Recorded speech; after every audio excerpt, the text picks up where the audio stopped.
So I was in a bivouac in Morocco in my Power Ranger suit, and is that right? And then it escalated. And then it escalates. It's like a bloody acid dream, isn't it? It's crazy.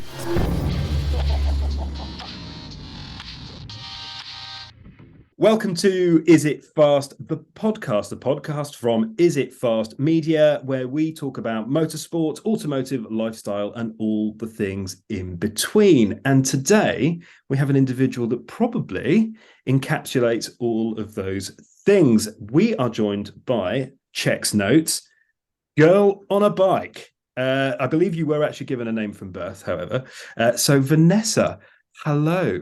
Lovely to meet you. Thank you ever so much for taking time out of what it looks like quite a, let's say, hectic schedule to have a word with us about what you're up to at the moment. So, hi. Lovely to meet you. How are Hey, you? I'm super good. I'm mega excited to be here. Thank you. You are most welcome. So, to give you your proper introduction, you are, amongst other things, kite surfer, snowboarder, mountain biker, hard enduro rider, a bowler pilot, rally driver, and a veteran of 7 major surgeries, which sounds like quite quite the large intro. But I think even with all those words in a line, doesn't actually do justice. So uh, you do a lot, have done a lot, and have been through a lot.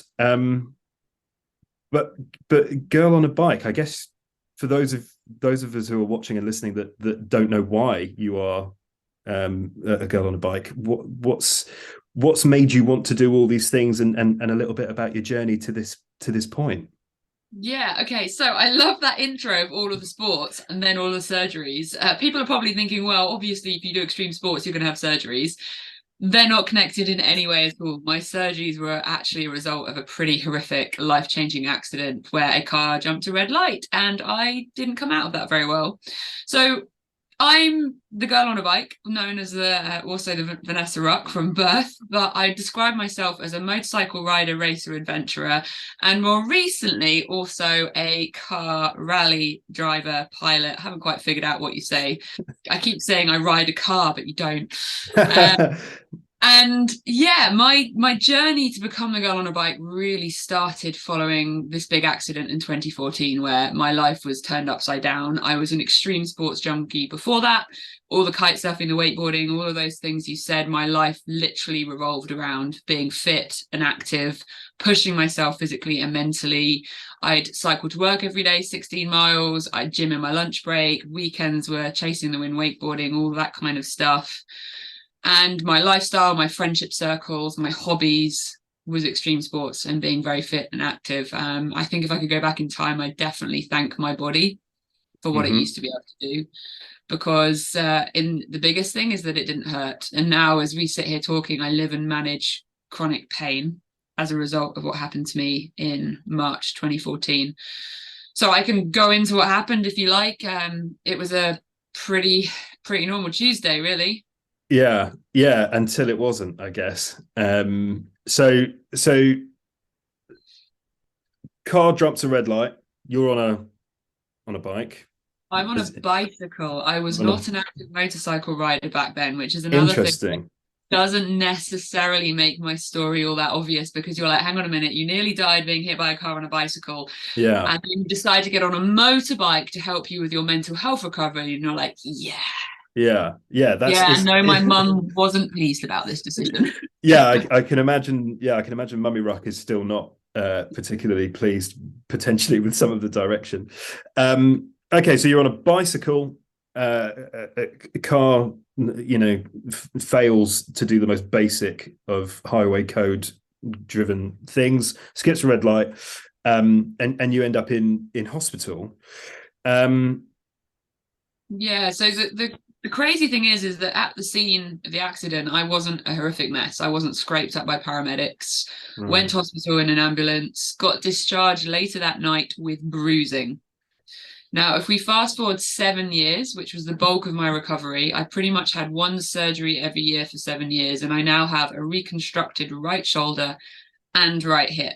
So if you think about the initial reaction to it being bruises versus what actually happened to my body and the impact of that car, it gives Yeah. you a bit of an idea about the battle and the fight that it's been to get myself back to fitness. Now, I've always had the goal of trying to get myself back to being pain-free. Unfortunately, I've had to adjust my expectations with the reality that pain-free isn't realistic for my home, my body anymore, and instead shift my expectations to being able to get up and make the most of every day, adapt, manage the pain, figure out things that help me cope with it, like mindfulness, the physio, the right painkillers, and try and get up and make the most of every day and not let what happened to me in my past control my everyday and control my future.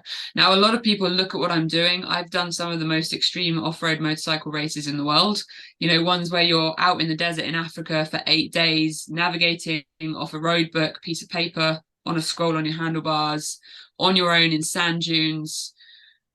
And some people look at that and go, well, obviously your hip's going to hurt doing that. And yes, my pain is worse. But when Yeah. I'm on a motorcycle or I'm racing in a car, I'm alive, and my mental health, which was actually a harder recovery than the physical, my mental health would be so much worse if I just sat at home and watched Netflix. Yeah. So for me, it's about the fact that I only have one life. The accident happened. There's nothing I can do to change it, but I can change how I react today. And I can change my attitude, my mentality, the tools I surround myself with, my approach, how I cope with the pain, and try and make tomorrow as better a day as I can do based on the cards I've kind of been dealt with as such. Yeah. Yeah. And you're dealing the cards pretty well, I'd say. I imagine there's an element of kind of swan-like grace. We, from the outside looking in, you're hugely active on your social platforms, and obviously hugely active in general. But let's take, say, running across sand dunes for 8 days. What kind of things did you do, or have you continued to have to do, kind of away from what people might see, to make that a reality? You talk about the mental side of it and the mental prep, and then obviously the physical side is almost kind of obvious, if you like, with all those surgeries and reconstructions. So I guess one thing I'd probably mention is that I think social media can be quite toxic, quite fake, quite full of people putting out shiny, perfect lives where they have no struggles and battles. And you go online and you look at it and you go, wow, I wish my life could be that easy. I have struggles, I have battles, things go wrong. And so straight away with my social media, I work really hard to be honest and open.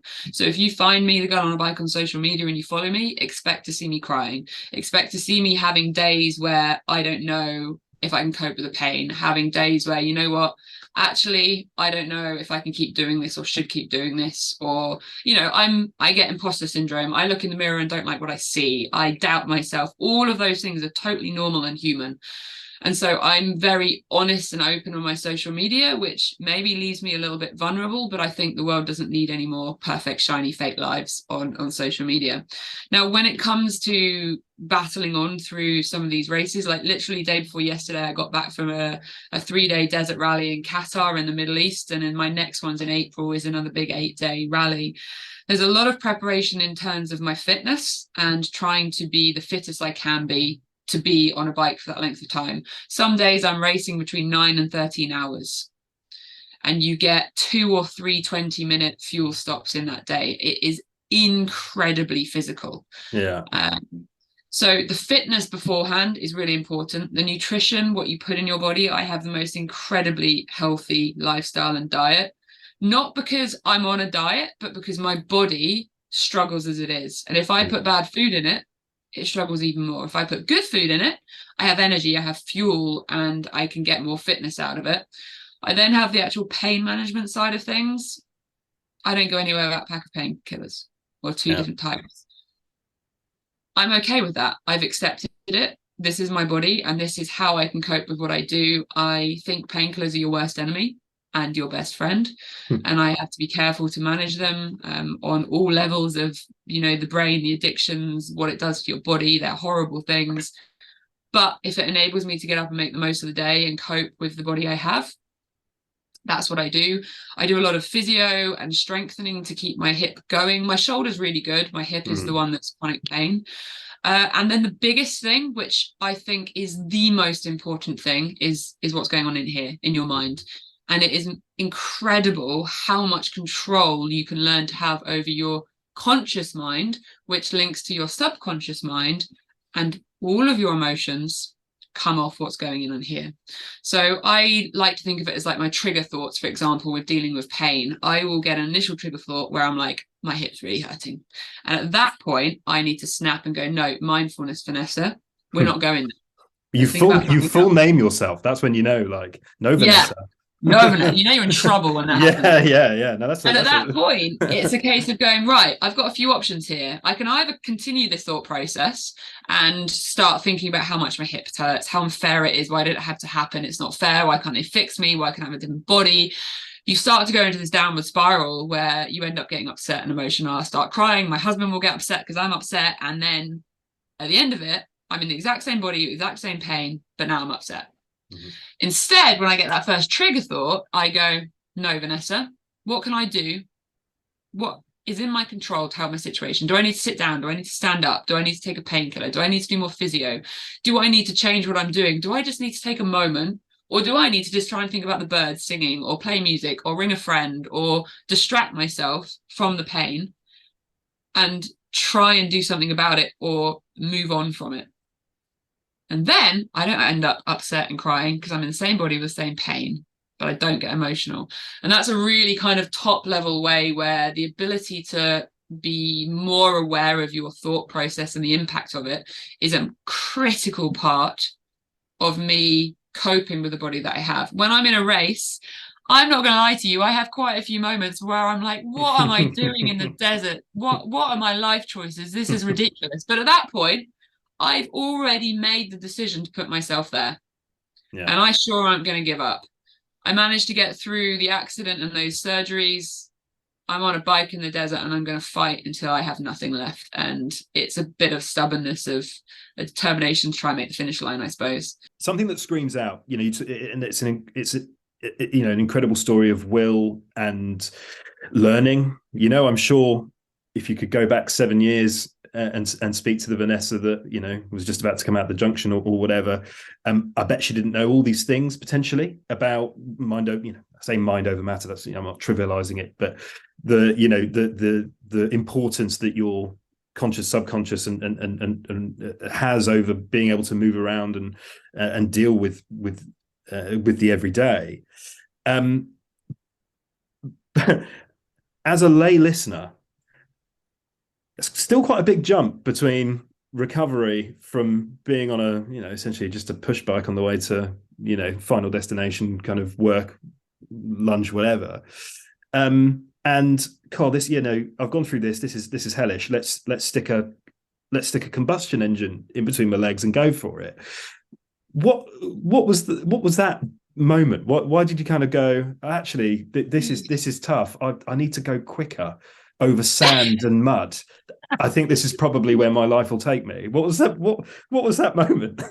I guess the key thing there is that I didn't wake up one day and go, I want to be a professional motorcycle racer. I mean, that's ludicrous. I didn't even know how to ride a bike off-road. So it's more that there is a journey and a stepping stones of life, and a few different things across the line have brought me to where I am today.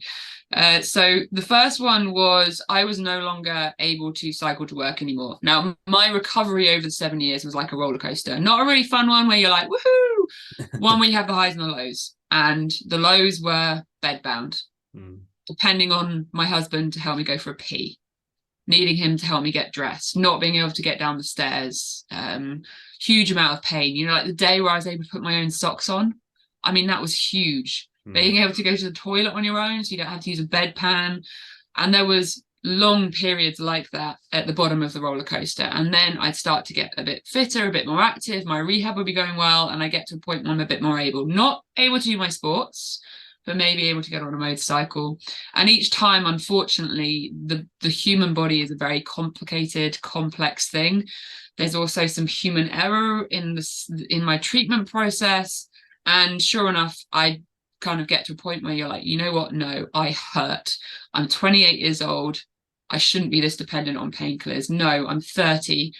I hurt. Something's not right with my body. And sure enough, I'd need more surgery and I'd be back down in the bottom of the roller coaster, bed bound and in rehab again. Now, at one of the points, at a higher point of the roller coaster, I was no longer able to cycle to work. I was working in central Oxford, traffic, parking, fuel prices, absolutely killing me. And I just randomly came up with the idea, why don't I get a motorbike?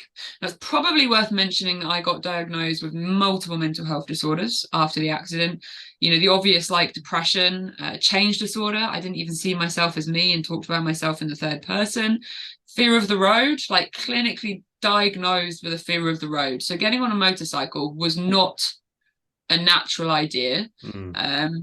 But in this moment on a Friday night with a gin and tonic with my husband, it was a genius idea because I was going to skip the traffic, save money on fuel, not worry about parking, and this is going to be really great. Vanessa's brain hadn't thought about what actually getting a motorcycle meant, i.e. everything to do with getting on that. And the first time, 50th, 200th time I got on that bike, it scared the life out of me. I had breakdowns, not the bike, me mentally. I'd cry, I'd scream. I remember one particular time where I was sat on the bike just screaming, going, I cannot do this, freaking out, having like this a moment.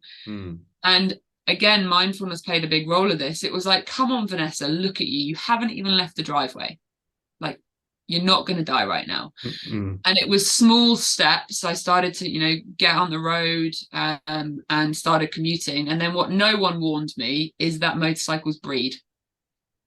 N+1 is how many motorcycles you should have. And once you have one, you want a different one. And I was actually bedbound after my third surgery, the first on my hip.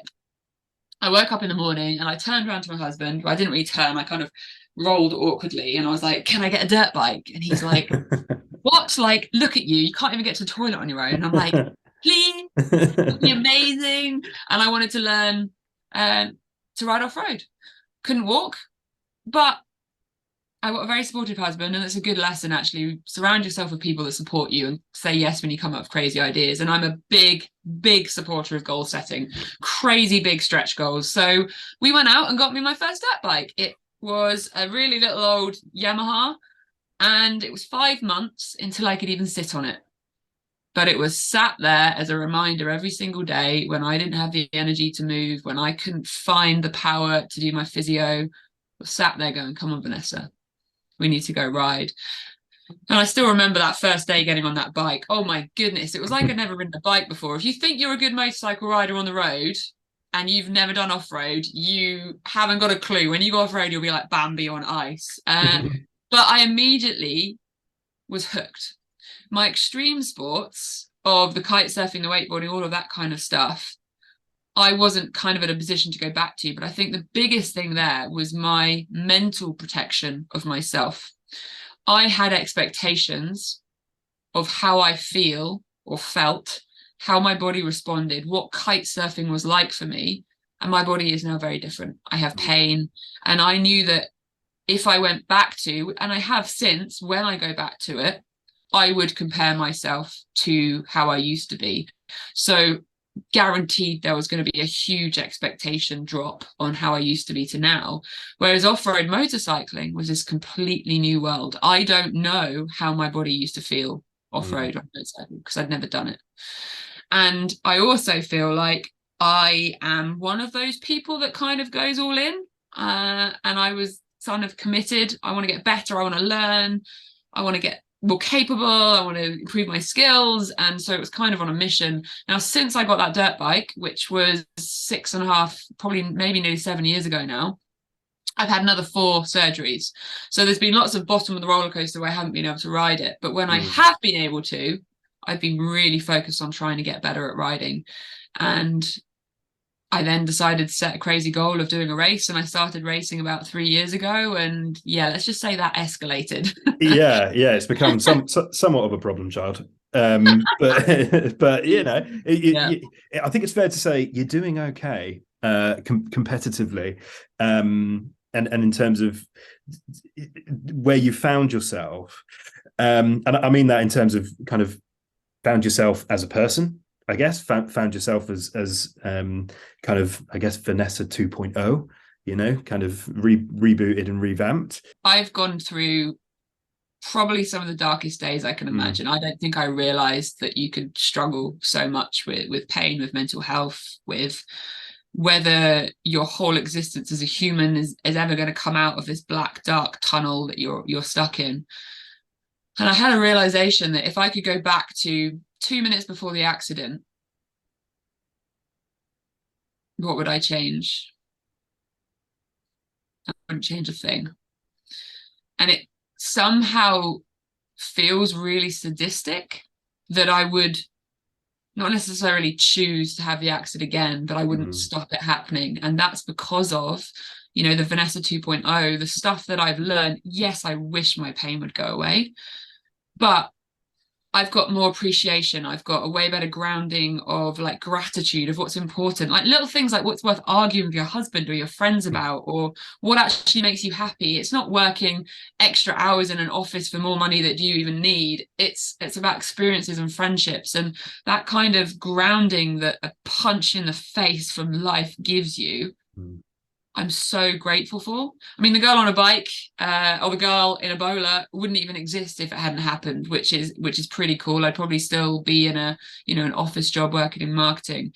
And I just feel like sometimes when life slams really brutal doors in our faces, at the time, it can be really hard to see how you ever come through it. But I kind of hope that my story gives other people a bit of energy to realize that, you know what, those really hard times don't have to be the worst thing that ever happened to us. Like, we can turn it around, we can find ways to adapt and cope and come out the other side, I suppose. No, absolutely. And for you, it just happened to be quite a long journey onto two wheels, kind of through mud, sand dunes, kind of Qatar to Belize kind of thing, which is pretty extreme. But then considering the kind of things you got up to beforehand, kind of quite in keeping, I guess. But really, really, really incredible reasoning. And there's logic there. To definitely a lot of logic. Somewhere in there, there's some logic. Yeah. I mean, all of us that are certainly into things that are probably a little bit too quick or a little bit too silly. I have actually thought, kind of maybe identified a bit of logic in there, and it's the same so some of your listeners might be wondering why you've got a motorcycle rider on. I am now a 4x4 rally driver as well, so it kind of double escalated. I've got twice as much fuel to worry about now. That's the thing, and seamlessly linked. But I realized one thing is that when I'm on a bike or I'm in a car and I'm doing this kind of racing training, it is really intense. Like, you are all in. There is no capacity for anything other than the navigation, reading the terrain, feeling what the engine's doing, gauging your traction, positioning your vehicle, trying to keep your bike upright. That just wants to they want to sleep and lie down all the time, especially in I don't really get it. But you are fighting the whole time, and there is no capacity for anything else. My husband really enjoys riding motorcycles, and I was trying to work out, why am I obsessed with it and why does he just really enjoy it? And I realized it's because when I'm on that bike or in that car, there is no capacity for the battles, the pain that I'm in, that side. I'm just in the moment, alive and focused. When I get off the bike, man, my pain hits me like a freight train, and I have to have painkillers to be able to do it. But I feel like that's a little bit of a logic behind why I'm quite so obsessed, because you're just in the moment, alive. Yeah. You can't think about the pain, what you're gonna have for dinner, all the other bits. It's like you say, staying upright and making sure you actually.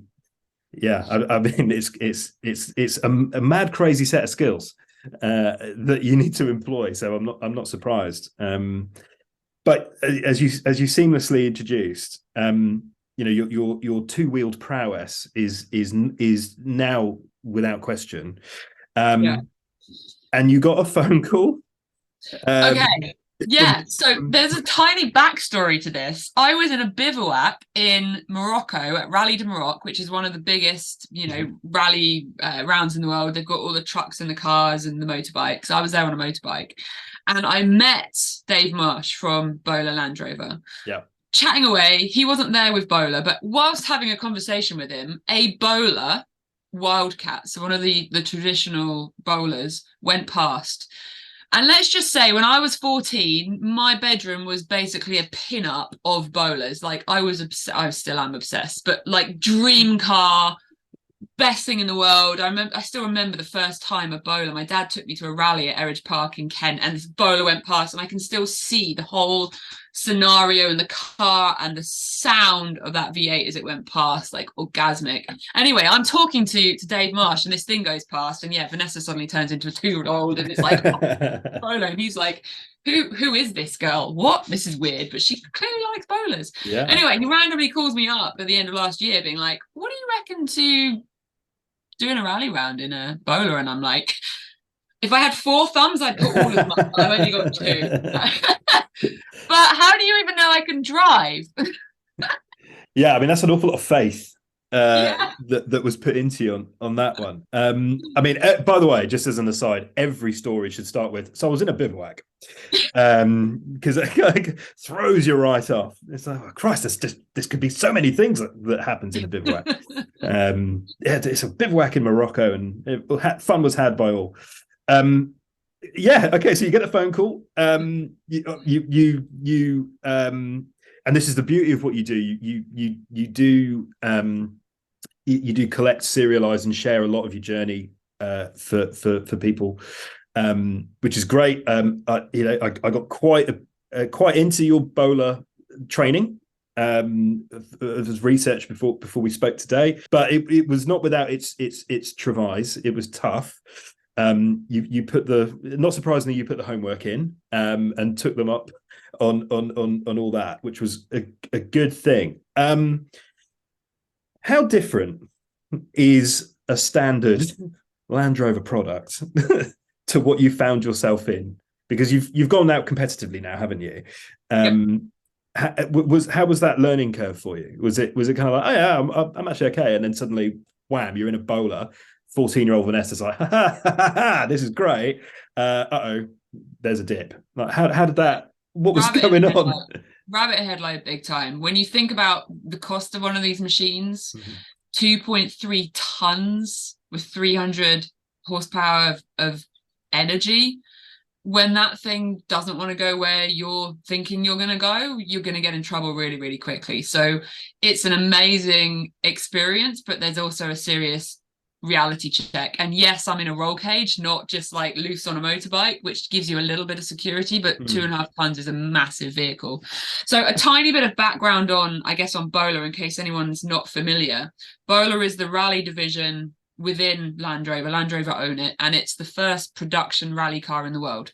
So if you think about the fact that they take a fully homologated, whatever that word is. Yeah. Homologated, yeah. Yeah, what you said, maybe.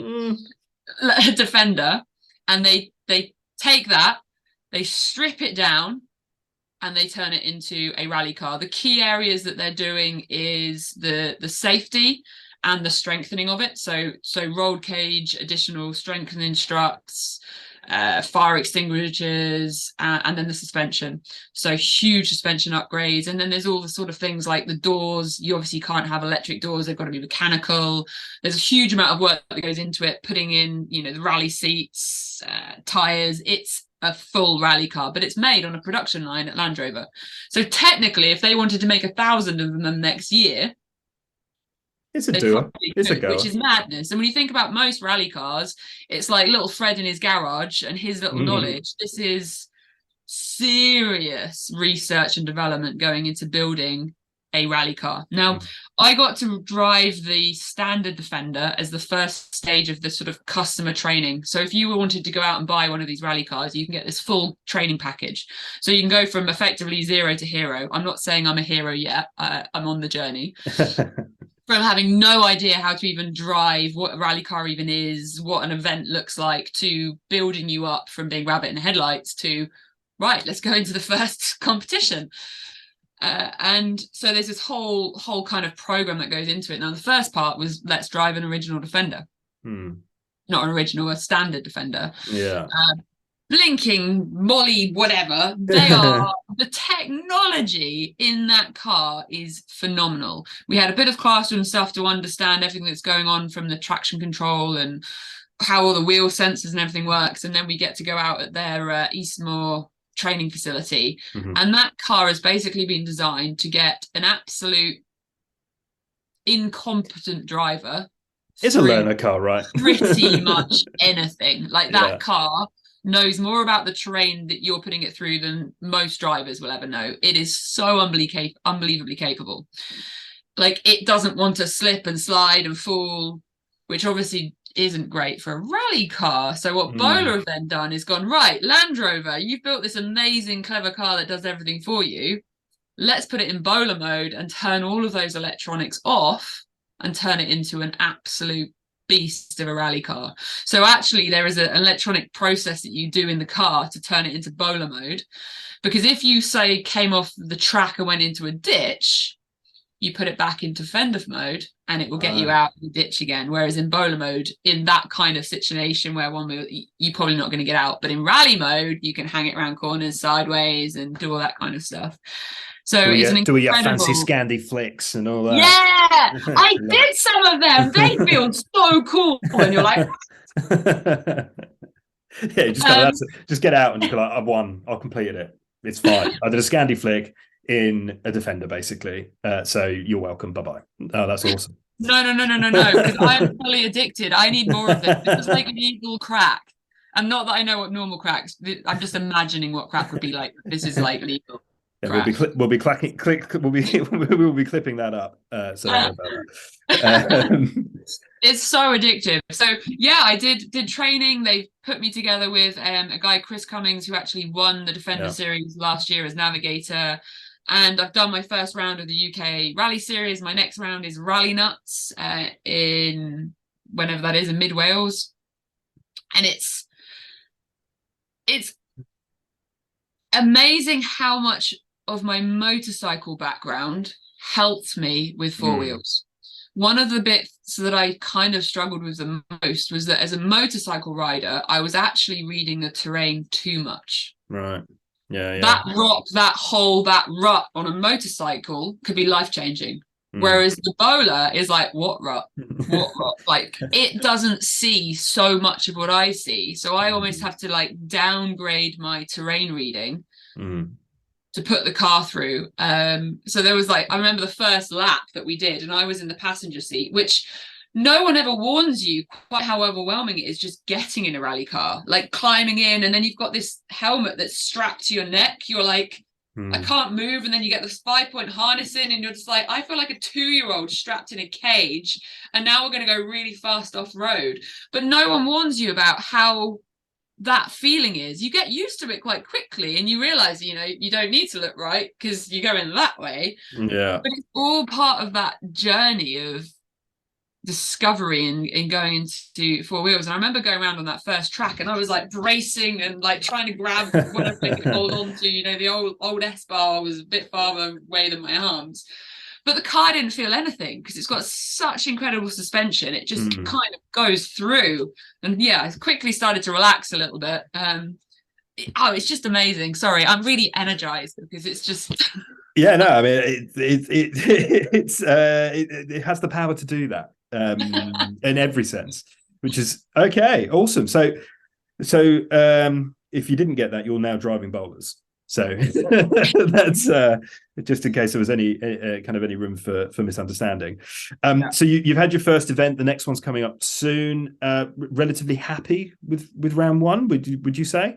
Yeah, I'm very happy. I came third on the podium, which for the first time, really pleased with. And my goal isn't to drive fast. And it sounds silly. This is my same as when I do it on a motorbike. My goal is never to ride fast.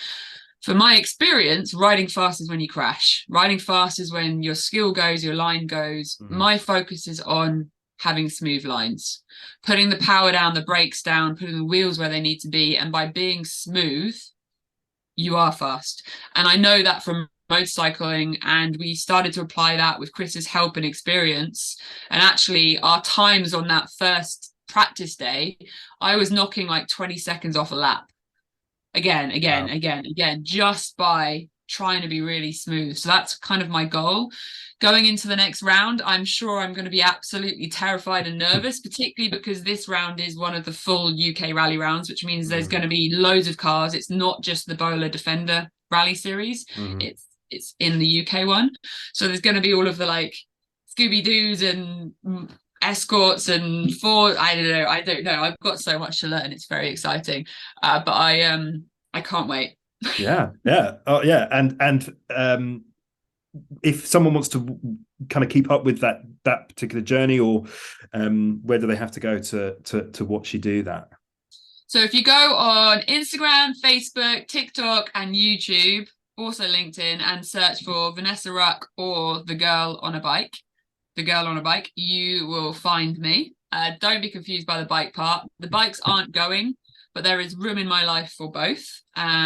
So yeah, you can find it, and I will be sharing everything, the ups, the downs, the behind the scenes. And for each round, I'll be trying to put a YouTube video out so you can learn that and experience that. And my goal is to just try and help people realize what's available on our doorstep here in the UK. You know, with Bowler, you can obviously buy a car and get the full experience with them. They do the whole bivouac and the mechanical support. But even like no matter what car you drive, I keep doing that. I'm going to learn. No, I like Whatever it. I car think it is I was going to catch on. whatever car it is you can get your hands on, there's a lot of fun to be had in motorsports in the UK, in Europe, across the world. And I just think that's a really exciting one to try and share and encourage other people to get involved. And if you're not a driver or racer, you can always go and watch it. It's very exciting spectator sport as well. Vanessa, thank you very, very much for sharing what has been quite the journey. And like all good journeys, it feels like the destination is still far away. You're doing all sorts of incredible things, in and on all sorts of incredible things. And I'm sure the story isn't even half told. So we would love to have you back once you've had some more time to acclimatize to being inside a cab, a roll cage, a Power Ranger suit, inside a Bowler, and see how you've got on, because it's incredible. If people want to learn more about you, get in contact with you, I know you do an awful lot for all sorts of people in all sorts of walks of life, to share your story and inspire others. How would one go about doing such a thing? If you just jump on Google or jump on any of the social media platforms, Instagram, Facebook, YouTube, TikTok, LinkedIn, and search Vanessa Ruck or the girl on a bike, you will find me. And I do have a Patreon as well. The key reason why I'm mentioning that is that I do a free UK schools series, which I'd love to quickly mention. So any school in the UK that would like me, I will go in absolutely for free, no cost to the school. This is kind of my way of giving back and doing charity. And I'll deliver kind of motivational assemblies and workshops to the students to try and give them a little bit more energy and the realization that, you know what, life actually is pretty challenging, and that things going wrong, struggles, battles is totally normal, and you're not on your own. But there are some cool things that I've learned from my journey that will really help you with the sort of the struggles that you are likely to face moving forwards. And I talk to them about goal setting, attitudes, your mindset, all that kind of stuff. And so I spoke to 10,000 students last year. My goal for this year is to speak to 12,000 students, and I'm already at 2,500. So I'm well on the way. But any of the funding that people might want to donate will help me continue to deliver those free school workshops. So if anyone wants to support that program, they can through my Patreon. And otherwise, my inbox is always open. So if you've got any questions, just want to say hi, drop me a message on Instagram or Facebook. And I really look forward to hopefully meeting some of you guys out and girls out on the track or in the mud or in the desert or on the high street, wherever it might be. Yeah, we're going on a bike. Amazing. Sorry. That was a really long, random ending. It's perfect. It's perfect. Vanessa, thank you so much. And for all of you watching, listening, remember, thank you very much. First of all, make sure that you do subscribe to us and follow us on your social media platform of choice. Type Is It Fast into whatever. If you're listening to us already, then hey, congratulations, you've already found us. Make sure that you do click the little button, do all the things that you need to do in the modern world so that you don't miss more interviews, news, and reviews from amazing people like Vanessa. Thank you very much for watching and or listening, and we shall catch you all very, very soon.